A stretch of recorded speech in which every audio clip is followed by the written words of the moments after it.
and Cork on the southern coast of Ireland, Douglass may have felt safer. Here for a month in the fall of 1845, Douglass experienced a kind of sanctuary living with the Jennings family in their sprawling house on Brown Street, only steps down from Coal Quay on the River Lee. Thomas and Anne Jennings, with their 8 curious and educated children, were religious dissenters in a city of Roman Catholics in a country ruled by the bishops of the Church of England. Jennings was a successful merchant who sold mineral oil, vinegar, and other farm goods from Cork's ocean port. Full of quirks and fascinations of universal reforms, and lovers of music and literature, the Jennings family extended to Douglass a kind of humane racial equality he had never quite known. None of them sought to control Douglass in any way. He seemed to relish talking with the Jennings children, especially the young daughters, Isabel, Charlotte, Helen, and Jane, who were enthralled with their American guest. Her large family was not easily impressed, reported Jane Jennings, but no speaker had ever excited such general interest as Frederick, and he had won the affection of everyone of us.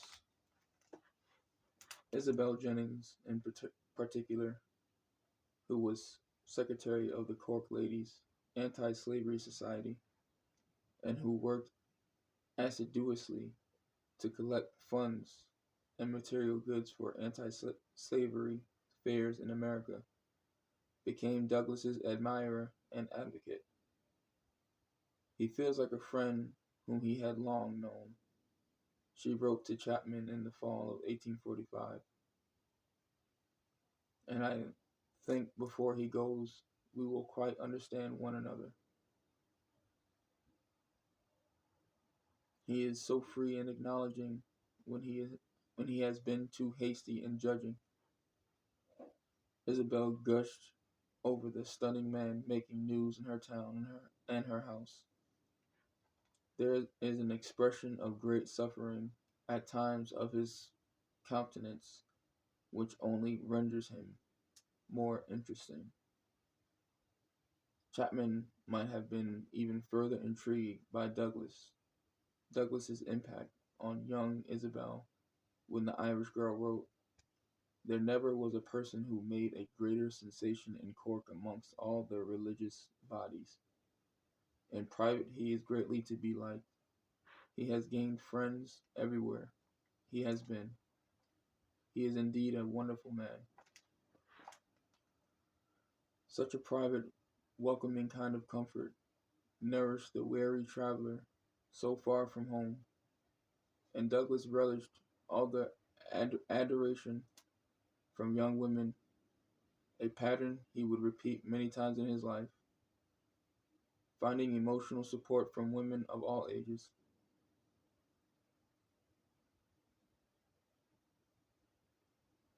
But the orator writer was on a public mission and very much on display. Douglass was now the perpetual guest of honor, with bookings to speak nearly everywhere people might gather, and nearly every waking hour. If with people, he provided the object for their curiosity and gaze. He had to be the black man who was really a pleasing brown and partly white, the slave who was also so eloquent, the genius that bondage could not destroy, the embodiment of a story that kept on giving.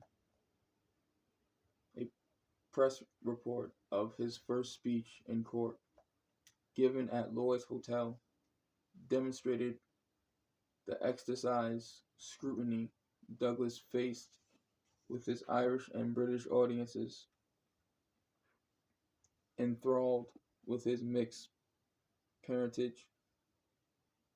The reporter declared the orator's appearance singularly pleasing and agreeable.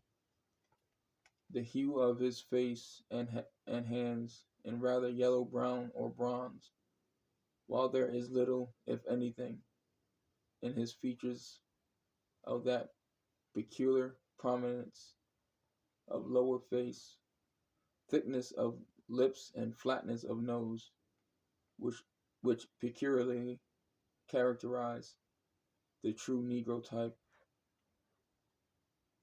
His voice is well toned and musical,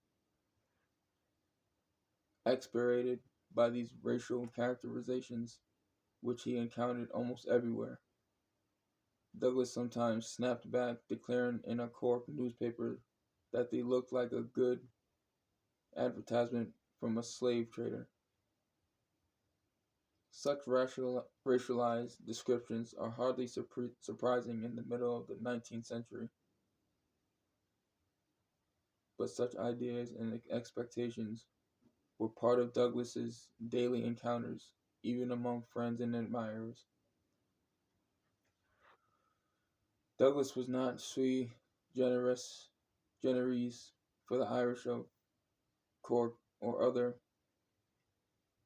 provincial towns.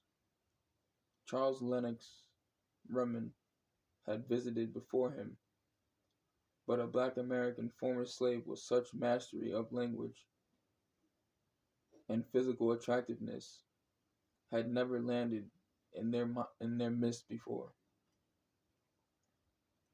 Men listened to Douglass with intensity, as did women, some of whom swooned. In his numerous lectures in Cork, Douglass was an instant celebrity. The ladies especially turned out in droves to see and hear him.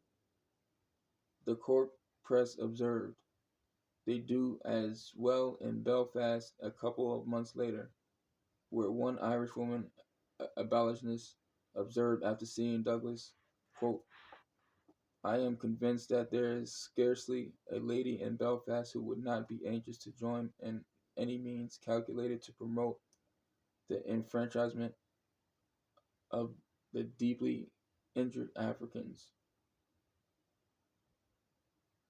But all this attention getting his narrative published and his own deep personal sensitivities to racial slights and to all those in the Garrisonian orbit who tried to control him, embroiled the star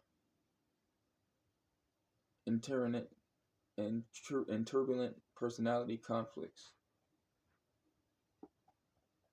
First there was Buffum, the ever-present companion and watchdog. 11 years older than Douglass, Buffum possessed superb radical credentials and was a devout Garrisonian. He had worked to desegregate New England railroads and served as an officer in both anti-slavery societies and in furious utopian organization. But he was the American Anti-Slavery Society's appointed guardian of the volatile young Douglass.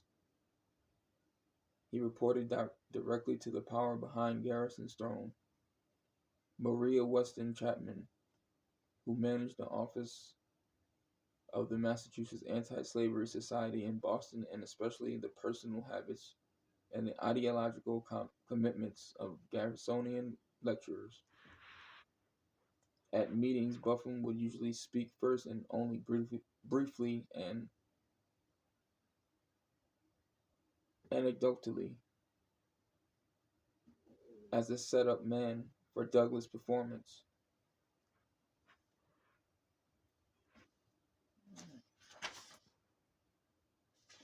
Pause there on Frederick Douglass.